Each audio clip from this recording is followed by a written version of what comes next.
So well guys, welcome to the knowledge world. इससे पहले वाले वीडियो में हमने पढ़ा था कि फ्रिक्शन क्या होता है और हमने उसके टाइप के बारे में डिस्कशन किया था। हम कुछ स्टूडेंट्स की रिक्वेस्ट आई थी कि उसे रीड बाय रीड समझाना ज़्यादा बेहतर होगा, तो हम रीड बाय रीड समझाने शुरू करते हैं। We see that the friction is caused by the interlocking of irregularities in the two surface.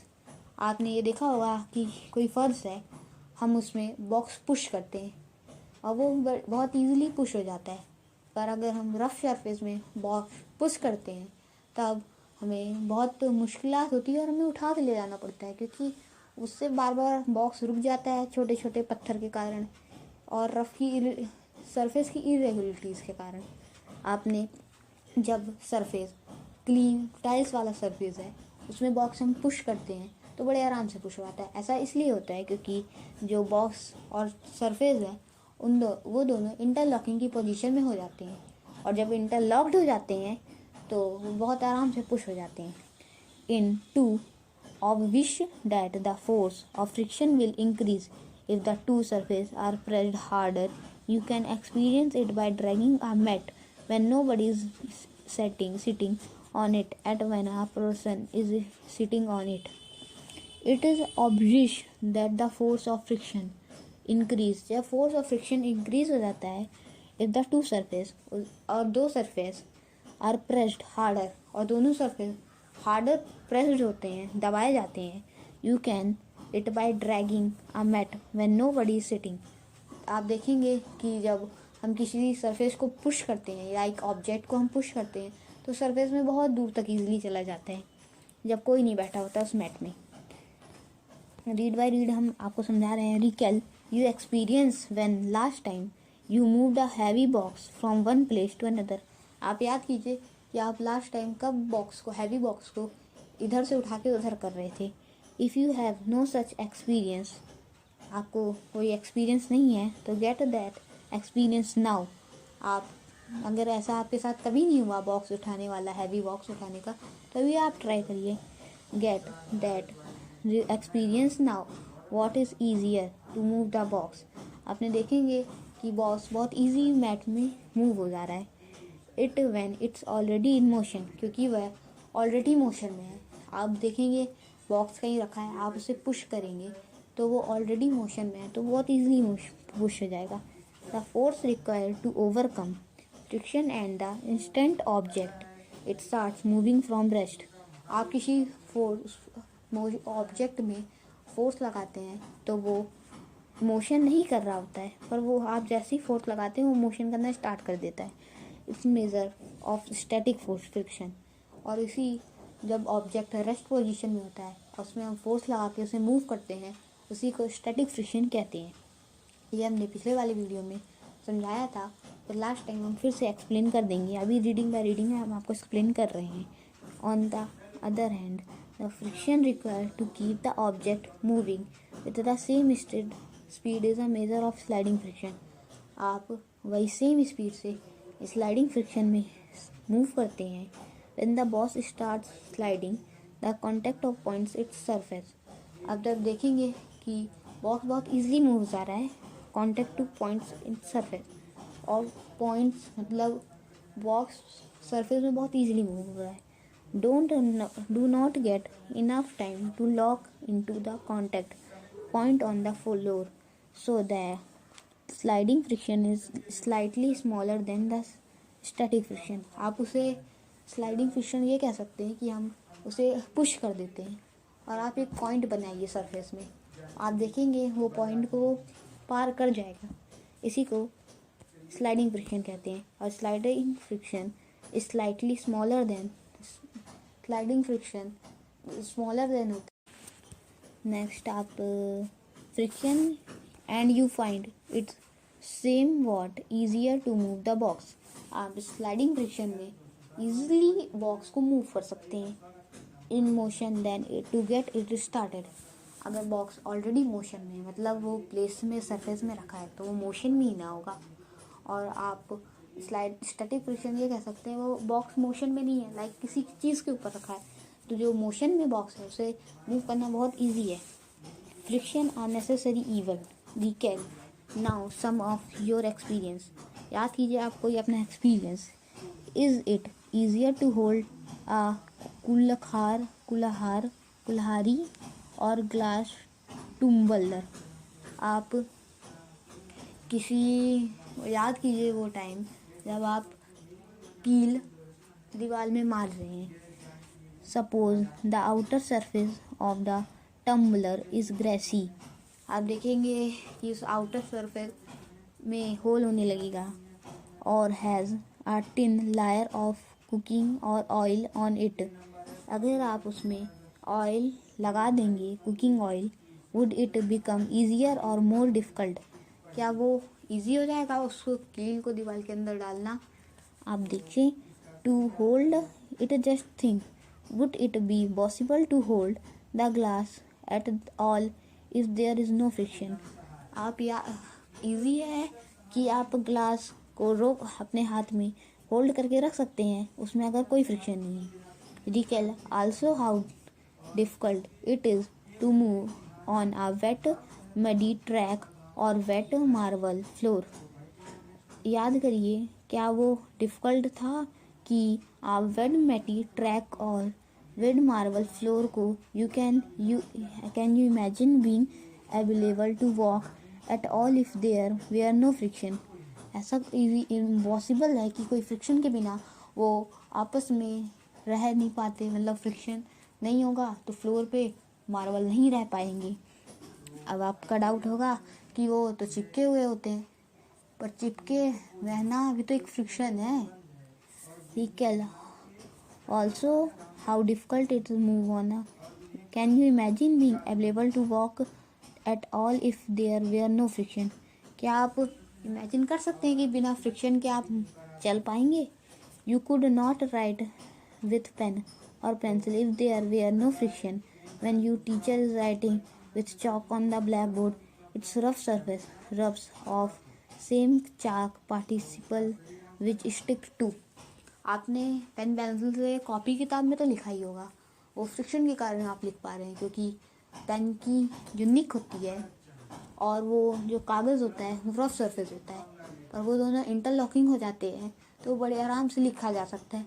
आपने अपने टीचर्स को भी देखा होगा कि वो ब्लैक बोर्ड में बहुत आसानी से स्मूथली लिख पा रहे हैं, वो सब फ्रिक्शन के कारण ही हो पा रहा है.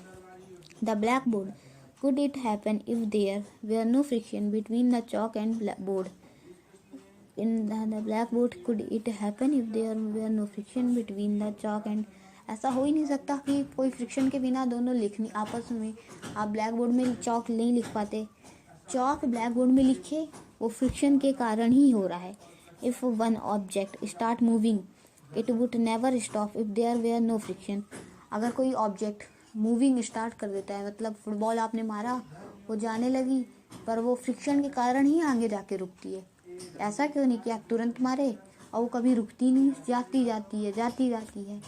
आपने चढ़ाई आती है तो चढ़ाई में क्यों नहीं रुक जाती, वो पीछे क्यों आ जाती है, क्योंकि ये फ्रिक्शन के कारण ये सब होता है.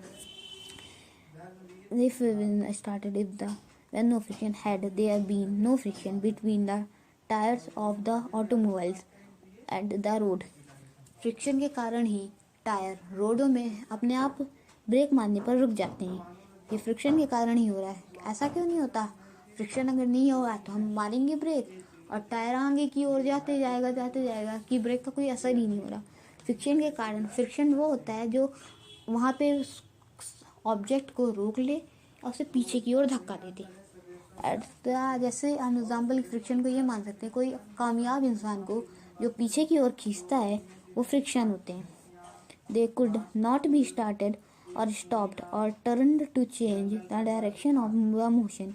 You can not fix a nail on the wall और a tie can not without friction no building can not be constructed. Friction के कारण ही ज़मीन पे बिल्डिंग खड़ी हो पा रही है. ज़मीन पे फ्रिक्शन होता है, आप ये मानते हैं, और उसी के ऊपर बिल्डिंग क्यों खड़ी हो पा रही है? क्योंकि वो दोनों एक दूसरे को इंटरलॉकिंग कर रहे हैं. आप लेस बांधिए, फ्रिक्शन के कारण ही लेस बंधी हुई होती है ना, वो तुरंत खुल जाए. फ्रिक्शन नहीं होगा तो वो तुरंत खुल जाएगी. On the other hand friction is an evil too. It wears out the material, whether they are screw ball bearing or soles of shoes. You must have seen worn out steps of foot over bridges at a railway station. Friction can also produce heat. Rub your palms together from a few minutes. How do you feel when you strike a magic stick against the rough surface? It catches fire.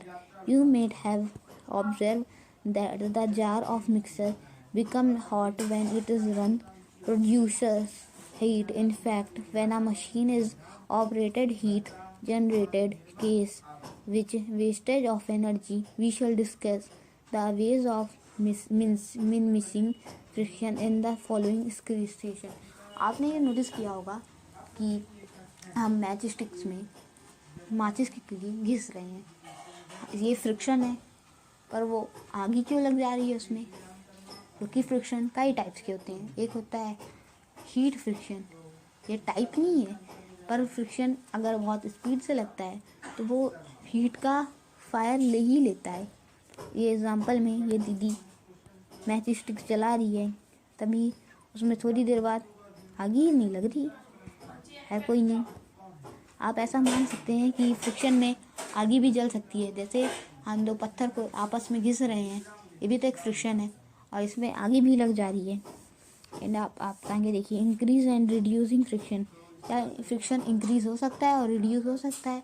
आप ये notice किए होंगे कि काफ़ी time बाद vehicle में tyre घिस जाते हैं, चिकने हो जाते हैं, तो आप उसमें ब्रेक मारते जाइए, वो रुकेगा नहीं और इस कारण स्लिप भी हो जाते हैं. अगर टायर एकदम सही हो, नया हो, तो आप देखेंगे वो ब्रेक भी बड़ी आसानी से लग जाएगा और वो स्लिप भी नहीं होते हैं. ये टॉपिक काफ़ी छोटा था. आपको फ्रिक्शन के बारे में मैं टाइप्स बता देता हूँ. फ्रिक्शन के 4 टाइप्स होते हैं. पहला static friction, rolling friction, fluid friction और स्लाइडिंग फ्रिक्शन.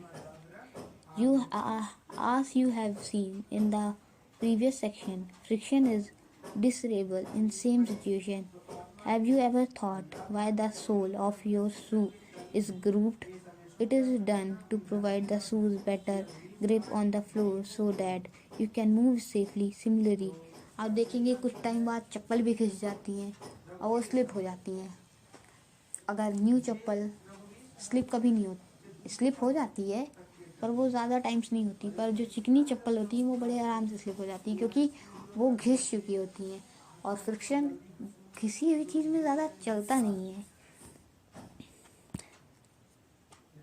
ये फ़ोटो देख सकते हैं, इसमें एक इंसान, ये स्टैटिक फ्रिक्शन की फ़ोटो है, इसमें एक इंसान अलमारी को पुश कर रहा है.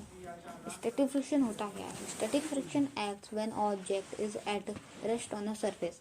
स्टैटिक फ्रिक्शन ये होता है जो ऑब्जेक्ट रेस्ट कर रहा होता है, मतलब ना हिल रहा होता है ना डुल रहा होता है, वहीं पे रखा रहता है. आप अलमारी भी देखे होंगे, वो वहीं पे वहीं रखी होती है. For example, if you are hiking in the woods, आप एग्जांपल के तौर से देख सकते हैं कि आप वुड को घिस रहे हैं. There is static friction between your shoe and the surface. और आपके जूते और ज़मीन के बीच एक स्टैटिक फ्रिक्शन है क्योंकि ज़मीन है रेस्ट पोजीशन में, रेस्ट सरफेस है और आप उसमें मूव कर रहे हैं. आप ये कह सकते हैं कि धरती है सरफेस और आप हैं ऑब्जेक्ट. जैसे आप इस फोटो में आप देख रहे हैं, ये इंसान इसको पुश कर रहा है, ये अपनी पावर लगा रहा है पर वो पुश नहीं कर पा रहा है उसको क्योंकि सामने वाली जो फ्रिक्शनल फोर्स है वो इस फोर्स से ज़्यादा है. इसी कारण वो ना हिल रही है ना डुल रही है. और अगर यहाँ का फोर्स ज़्यादा होगा तो वो बड़े आराम से मूव हो जाएगी क्योंकि सामने वाला जो फ्रिक्शन फोर्स है वो कम पड़ जाएगा. स्लाइडिंग फ्रिक्शन, आप दो इंसान अगर एक बॉक्स को पुश करते हैं तो जो बॉक्स वाले आराम से पुश हो जाएगा क्योंकि अपोजिट साइड का जो फ्रिक्शन है वो कम पड़ रहा है जो सामने वाला फ्रिक्शन है, फोर्स है, उससे. आप sliding friction acts on object when they are sliding over a surface. ये स्लाइडिंग फ्रिक्शन की डेफिनेशन है कि sliding friction acts on subject when they are sliding over a surface. Sliding friction is weaker than the static friction. That is why it is easier to slide a piece of a furniture than make it start moving in the first place. आप ये कह सकते हैं कि sliding friction ज़्यादा easy है static friction से, weaker than static friction. आप रोलिंग फ्रिक्शन में आ जाएं. What is rolling friction? Rolling friction as a name suggest this type of friction acts on object when they are rolling over a surface. Rolling friction is much weaker than sliding friction and static friction. Rolling friction दोनों sliding friction static friction से weak है.